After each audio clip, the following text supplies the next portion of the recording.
You see it recording? Yeah. That's what the ding noise is. Okay.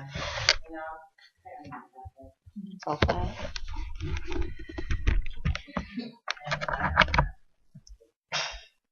Okay. Thank you, ma'am. Hello, everyone. My name is Michelle Canty, and the title of my speech is Dying with Dignity. There's my ID card. Okay.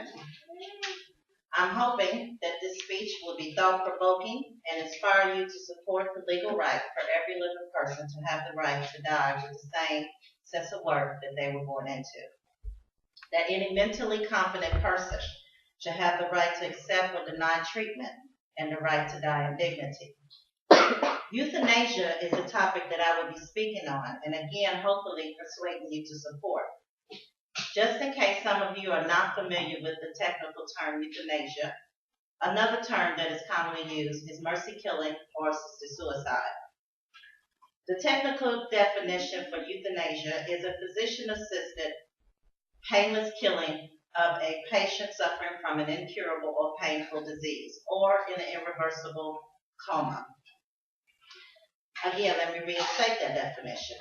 It is the painless killing of a patient suffering from an incurable or painful disease or an irreversible coma. I hope the words incurable, painful, and irreversible resonates with you, because this is what's really significant in understanding the importance of this very controversial issue, the context of this definition. Someone who is at the point where their life is miserable and painful journey of every minute of their day, and fully aware of every pain and disease that is stricken their body. Or they may just be lying there, lifeless, living, not living, nor dying, just existing. And it is the family that has to watch their loved ones in a comatose or deteriorating condition day after day with no hope for recovery. And therefore that person or that person's family make the final decision to end their lives voluntarily because they are at that point in their illness that they feel their life is no longer worth living. According to Pew Research Center Forum on Religion and Public Life, euthanasia, the 44% favor assisting terminally ill patients with dying. 51% favored giving the terminally ill patients the means to end their lives, their own lives. As you can see, there's mixed views on this issue.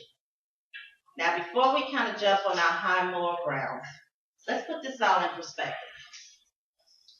Have you ever watched a loved one's health deteriorate and there's nothing a doctor or you or anyone can do?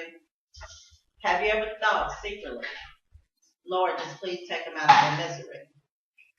Have you ever walked into a nursing home or a hospital and saw someone laying lifeless in a bed, seemingly alive? You see their body, but it's as if their spirit has already departed.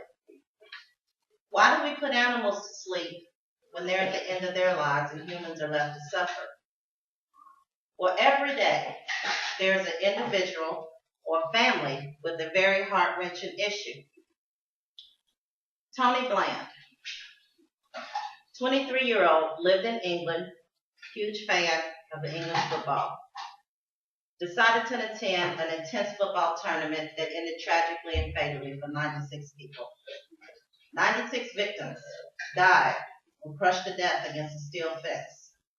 Tony was one out of the 96 who had suffered with severe injuries and stopped breathing.